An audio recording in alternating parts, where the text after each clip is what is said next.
Hey guys, how you doing? Ron's a Nut here. I got the got here the EVGA GTX-670 Super Clocked edition with 4 GB of GDDR memory, and I got this for the Corsair 600T water cooled build. It's going to be a gaming rig, and so I'm going to unbox it here, take a look at it, see what this guy looks like.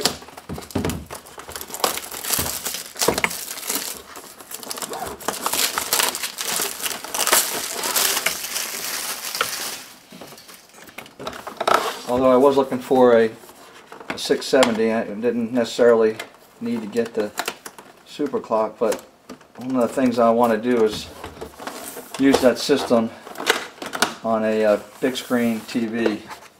So I was thinking the extra video memory would be helpful for that. I don't know if that'll make a difference, but we'll find out. Alright, let's see. So in the package we have here, it's like a poster. Oh, pretty cool. Let's see if I can hold it up. Alright, the big gaming theme here, right? We got EVGA, gaming.com, bunch of guns. Arm yourself with EVGA. Motherboards. Alright, so pretty cool. I got a bunch of white walls here. I just might put this poster up. Alright, let's see what else we got. We got attention warning about connecting up your power, keeping your card cool, GeForce GTX 600 start guide. Alright. Hey, stickers. There you go. Enthusiast built. Alright. And then the graphics card user guide. Alrighty then. Badge. Oh, badge looks pretty cool. That's a badge has got some hologram kind of deal going on in there. And nice. I like that. Drivers. And inside bags we have a power cable, so you would get your power to the graphics card, and that is a 6-pin. And another 6-pin. That's 2. And a DVI to VGA adapter. What for? Alright, let's see. Now we have here the card inside of this plastic clamp shell. Alright, and let me plug in my strap. Alright, and the card. It looks, I have my GTX 680 is in my system upstairs, but it looks almost like that size. Take the plastic off here. Oh. Sorry about that. That's my wrist strap warning that my wrist strap came loose or disconnected, so I wasn't grounded. Alright, so here is the GTX 670. I've peeled off all the plastic protective. It's nice looking enclosure. It's got the stock the fan at the end, and you have your 2 6-pin connectors at the top. It doesn't have the full length PCB. PCB ends right here, and then this is where the blower fan is on this section here. So it doesn't have the power connectors stacked like the 680 does. And then we have here on the side, we have a DVI-D, DVI-I, HDMI, and DisplayPort. And then has a real nice backplane on here. And it's going to be interesting to see. I've got a EK water block coming for it, and the water block is the same water block that you would use for 680. Now of course that extends out to cover some of the circuitry that's on the 680 card that's out in this space here. So, but the nice thing is with this backplate, it's going to look like a 680 being water cooled, because it'll cover all of the CPU and the RAM, and then it will extend out. It just won't be I guess it won't, you know, obviously won't be cooling anything, but it'll be over the backplate here. So at least that's what I think. I did ask EVGA if this was based on the reference design, and it is. I'll open it up when it comes time to put the block on it, and I'll show you, and I'll let you know if it actually works. So now I'm going to do is take it and put it on my test bench, and we'll get some benchmarks. I should tell you that the test bed that the GTX-670 is currently running on, based on, it's a ASUS Rampage 3 Extreme Black Edition motherboard. It's got a Intel i7-99DX on it. Currently not overclocked. There's 12 gig of RAM, and that's G-Skill RAM running at 1600 megahertz. And let's see, it is water cooled, as you can see, both the chipset and the CPU only. Power supply is I believe it's an HX 1050 Corsair, and the OS disk is a Intel 510 120 gigabyte, and then there's a data disk which is 500 gigabyte Seagate, I believe. And then there's an XSPC RS360 rad with 3 Silverstone AP 120 fans, I believe their model numbers 121s. And then there's a Coolant's RP 452x2 reservoir with a Kazimaster Scythe fan controller, and I think that's a Sony DVD slot load. So that is the motherboard set up, all built into this Demus Tech test bench. Alright, let's get some benchmarks running. Okay, got it on the test bed.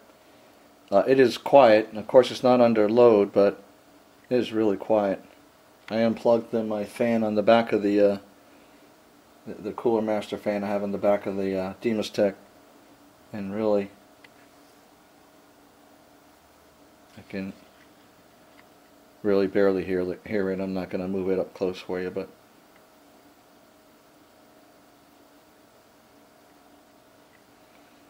alright, well, let me get drivers, make sure the right ones are loaded and configured, and run some Unigen.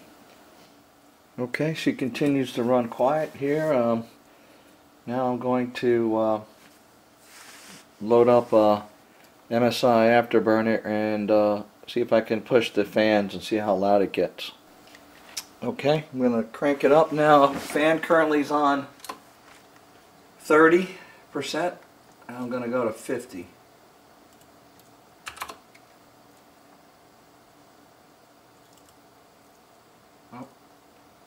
Why wouldn't it take 50? So that's running at 50. That's 50%.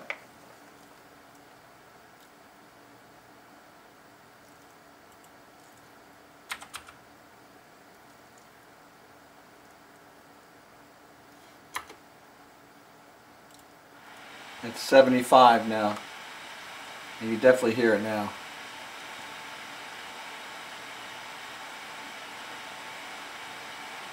And now I'm going to take it all the way up.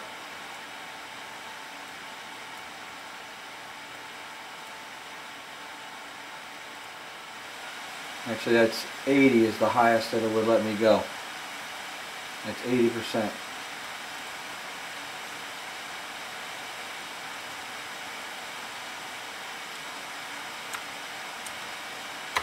Going back down to 75.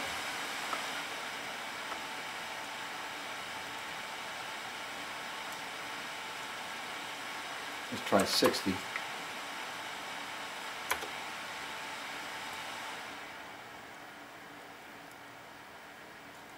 Yeah, and this is out on a bench top, so you're definitely going to hear it louder than you would if it's in a case, but 60 is pretty quiet. So once you get above 60, let's try 65. See where the yeah, as you start creeping towards 75%, it gets louder. I'm going to drop it down to 50.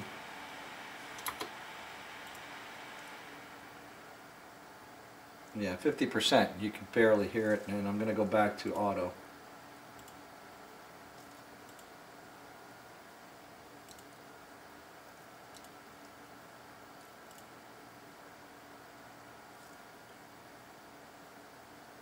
And it's taking it down now, probably down to 30 where it was. Temps right now are 30 degrees C. So temperature, the ambient in this basement area here has got to be in the 20s. 26 maybe.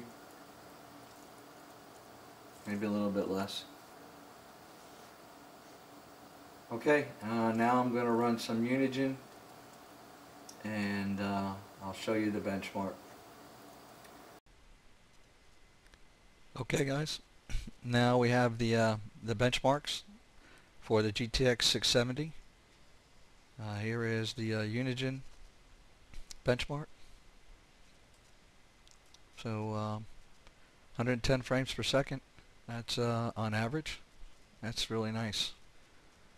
Again, that was on the i7-990X on an Asus Rampage 3 Black Edition with 12 gig of RAM, and the screen is a 27-inch 1920 by 1080 display. Next is 3D Mark 11 P-scores.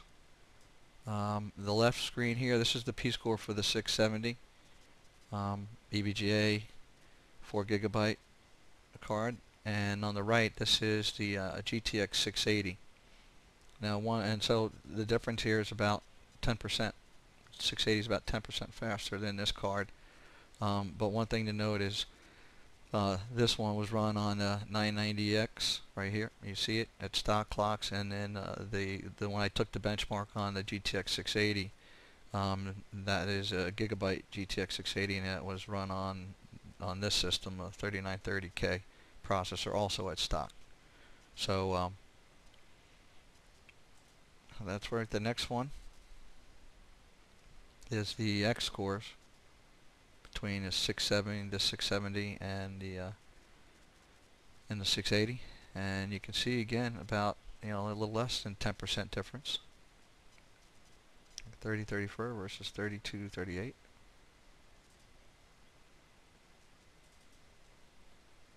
Next one is the 3D Mark Vantage P score. This is a performance score, 30,531, and the 680 one I took it was 34,576. So there we have again roughly 10%. And I guess the key thing here to look on these now is the GPU score. The GPU score is 30,172, and here 33,417. So again, roughly 10%. Next one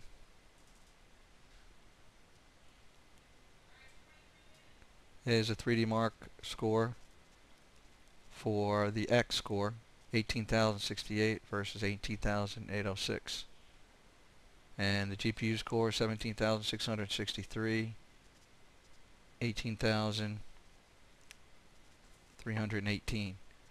So again, still a little bit less than 10%. That's good. And then the last one I have is the